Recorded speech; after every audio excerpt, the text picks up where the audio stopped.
సికోసా అనేది ఒక నూతన ఆలోచన. ఇప్పటి వరకు ఉన్న అత్యంత శక్తివంతమైన వరి కలుపు సంహారిణి. ఇదిగో కలుపు సోకిన పంటను చూడండి. మరి సికోసా వారి బన్యన్ టెక్నాలజీని వాడిన ఈ పంటను చూడండి. కలుపు మొక్కల దాడి నుండి మీ పంటను కాపాడటానికి సికోసాను సరిగ్గా ఉపయోగించడం అవసరం. సికోసాను ఉపయోగించడానికి సరైన మార్గాన్ని చూద్దాం రండి. బాటిల్ని బాగా షేక్ చేయండి. పైన మూత తెరిచి 4 రంధ్రాలు చేయండి. ఇప్పుడు సికోసా బాటిల్ని నొక్కి పొలమంతా 6 రౌండ్లలో సమానంగా పిచికారీ చేయాలి.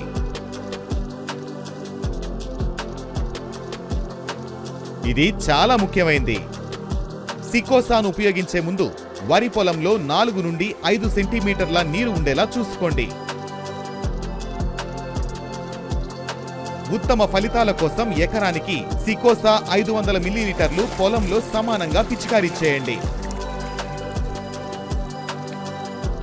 ఓడి ఫార్ములా కావడంతో సికోసా 1 ఎకరం భూమిలో నియంత్రిత మరియు ఏకరీతి పద్ధతిలో బాగా వ్యాపిస్తుంది. ఇది ఇతర కలుపు నాశినిల కంటే విభిన్నంగా మరియు ప్రత్యేకంగా ఉంటుంది.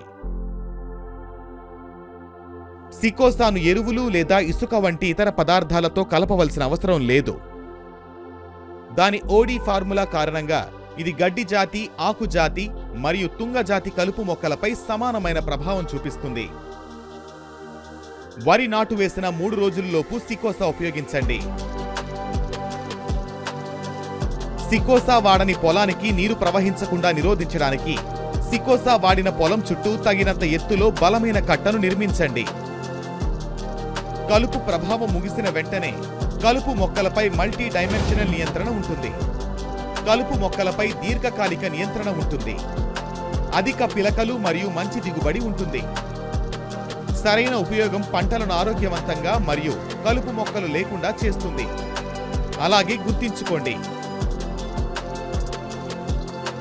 మీరు పీపీఈ కిట్ను ధరించడం మర్చిపోవద్దు. సికోసాను సురక్షితమైన స్థలంలో నిల్వ చేయండి. జంతువులను మరియు పిల్లలను దాని నుండి దూరంగా ఉంచండి. సికోసా వరి కోసం అత్యంత శక్తివంతమైన కలుపు నివారణ.